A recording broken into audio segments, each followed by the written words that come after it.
friends, welcome back. இன்னைக்கு நாம பார்க்க போற வீடியோ ஒரு க்ளீனிங் வீடியோ தான் फ्रेंड्स. பொதுவா நம்ம கிச்சன்ல யூஸ் பண்ணக்கூடிய இந்த டவல் இருக்கு இல்லீங்களா, அத வந்து க்ளீன் பண்றதுங்கிறது ரொம்ப கஷ்டமான விஷயமா இருக்கும். ஏன்னா அதுல அதிகப்படியான அந்த எண்ணெய் பிசுக்கு, அழுக்கு எல்லாமே இருக்கும். அது என்னதான் நம்ம சோப்பு போட்டு தேய்ச்சாலும் அது வந்து ஒரு 4ல இருந்து 5 தடவை வந்து நம்ம துவைக்கிற மாதிரியான சூழ்நிலை தான் இருக்கும். ஸோ அந்த மாதிரிலாம் நம்ம செய்யாம ஈஸியா சட்டுன்னு ஒரு 10 நிமிஷத்துலயே நம்ம எப்படி பளிச்சுன்னு க்ளீன் பண்றது அப்படிங்கிறத இன்னைக்கு இந்த பதிவுல பார்க்க போறோம். ஸோ வாங்க வீடியோ பார்த்து தெரிஞ்சுக்கலாம். ஸோ ஃப்ரெண்ட்ஸ், கிச்சன் டவலை க்ளீன் பண்ணுறதுக்கு இருக்கிறதே ரொம்ப ஒரு சுலபமான ஒரு மெத்தட் அப்படின்னு பார்த்தீங்கன்னா, அதை நம்ம சுடுதண்ணியில் போட்டு எடுக்கிறது தான் ரொம்ப ஈஸியான மெத்தடாக இருக்கும். ஸோ அதுக்கு நம்ம பயன்படுத்தக்கூடிய பொருள் என்னென்னு பார்த்தீங்கன்னா, இந்த ஷாம்பு பாக்கெட்டு. இது வந்து ஒரு ரூபாய் ஷாம்பு பாக்கெட்டை மட்டும் நம்ம எடுத்துக்கிட்டால் போதும். இதை தவிர நம்ம வேறு எதுவுமே சேர்த்தணும் அப்படிங்கிற அவசியம் கிடையாது. அந்த தேவையான அளவுக்கு தண்ணி எடுத்துக்கோங்க. அதில் ஒரு ரூபாய் அளவுக்கான ஷாம்பு பாக்கெட்டை வந்து நம்ம பிரித்து ஊற்றிக்கிட்டால் போதும்.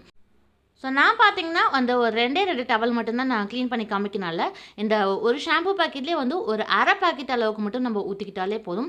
இதுலேயே பார்த்தீங்கன்னா உங்களுக்கு நல்ல மணமாகவும் இருக்கும். அதே மாதிரி அது இருக்கக்கூடிய அந்த எண்ணெய் பிசுக்கு எல்லாமே சுத்தமாக எடுத்துகிட்டு வந்துடும். நம்ம கையில் வச்சு கசக்கணும், அல்ல திரும்ப திரும்ப போட்டு சோப்பு போட்டு தேய்க்கணும் அப்படிங்கிற அந்த அவசியம்லாம் எதுவுமே கிடையாது. இந்த அரை பாக்கெட் ஷாம்பு கொஞ்சமாக நல்லா சுடுதண்ணியை வச்சு அதில் நம்ம இந்த கிச்சன் டவலை போட்டு ஒரு 10 நிமிஷம் போல் தண்ணியில் வச்சாலே போதும் ஃப்ரெண்ட்ஸ். இருக்கக்கூடிய அத்தனை எண்ணெய் பிசுக்கையும் சுத்தமாக எடுத்துகிட்டு வந்துடும். அதில் அழுக்கு கரை எதுவுமே இருக்காது. ஸோ இப்போ நான் அரை ஷாம்பு பாக்கெட்டை நான் உள்ளே ஊற்றிட்டு இதை நல்லா கலந்து விட்டுடலாம். தண்ணி சூடாக இருக்குனால ஏதாவது ஒரு கத்தியை வச்சு நீங்கள் அந்த துணியை வந்து உள்ளே வச்சு அழுத்தி விட்டுருங்க. இந்த தண்ணியிலேயே ஒரு 5லேருந்து ஒரு 10 நிமிஷம் மட்டும் ஊறட்டும். அதிகபட்சம் ஒரு 5 நிமிஷம் இருந்தாலே போதும். அதிலே பார்த்தீங்கன்னா உங்களுக்கு எல்லா விதமான அந்த அழுக்கு எண்ணெய் பிசுக்கு எல்லாமே வெளியே வந்துடும். போட்டதுமே உங்களுக்கு அந்த வித்தியாசம் தெரியும் பாருங்கள். அதில் இருக்கக்கூடிய அந்த அழுக்கு எல்லாமே நல்லா பிரிஞ்சு வரும்.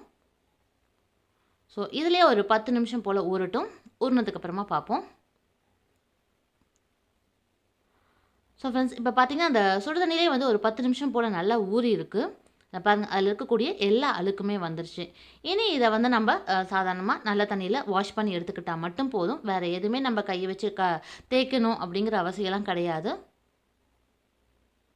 ஸோ இது ரொம்ப ஒரு ஈஸியான ஒரு மெத்தடாக இருக்கும் ஃப்ரெண்ட்ஸு.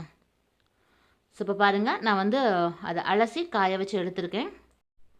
ஸோ இந்த மாதிரி நம்ம செய்யறனால பார்த்தீங்கன்னா அந்த துணியில் வந்து எந்த ஒரு அந்த பிசுபிசுப்பு தன்மை எதுவுமே இருக்காது. அதே மாதிரி துணியும் வந்து நல்ல ஒரு மணமோடு இருக்கும். ஸோ நீங்களும் இந்த மெத்தடை ட்ரை பண்ணி பாருங்கள் ஃப்ரெண்ட்ஸ்.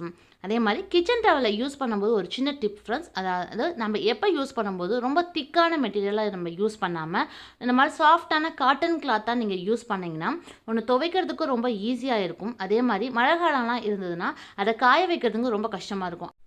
ஆனால் இந்த மாதிரி லேசான ஒரு காட்டன் துணியை நீங்கள் பயன்படுத்தும் போது பார்த்தீங்கன்னா மழை காலமாக இருந்தால் கூட நம்ம அதை ஃபேன்லேயே கூட காய வச்சு எடுத்துக்கலாம். அதே மாதிரி இந்த மாதிரி சுடுதண்ணியில் போடும்போது சுத்தமாக அந்த எண்ணெய் பிசுக்கு அழுக்கு எல்லாமே எடுத்துகிட்டு வந்துடும்.